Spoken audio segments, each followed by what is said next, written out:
Hello viewers, आप देख रहे हैं सैली एंड ज़री किचन। आज मैं बनाने जा रही हूँ स्टर चिकन की रेसिपी, जो बहुत सी चीज़ों में यूज़ होती है, पिज़्ज़ा में, बन में, रोल्स में। तो चलिए स्टार्ट करते हैं।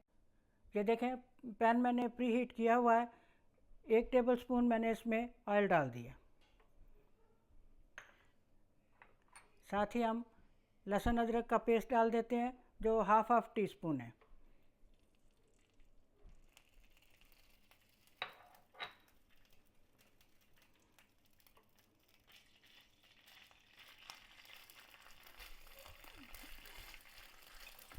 साथ ही चिकन डाल देते हैं,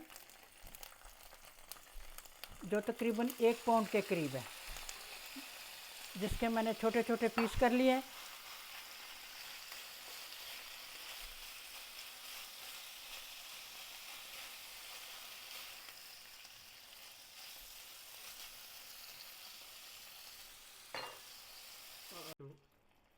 तो फ्रेंड्स, ये देखें, चिकन ने अपना कलर चेंज कर लिया है। तो अब हम इसमें अपने स्पाइसेस डालते हैं।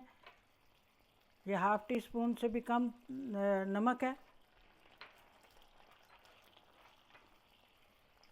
ये रेगुलर जो है लाल मिर्च है।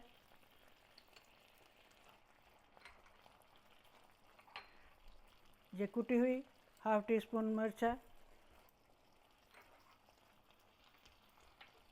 और ये कश्मीरी लाल मिर्च है, जो सिर्फ कलर के लिए डाली, ये भी हाफ टी स्पून है। तो जैसे तैयार होती है मैं दिखाती हूँ आपको। तो व्यूअर्स, देखें, हमारी चिकन तैयार हो गई है। इसको हम अपने बोल में ट्रांसफ़र कर लेते हैं। उम्मीद करती हूँ कि आपको ये चिकन की रेसिपी पसंद आएगी।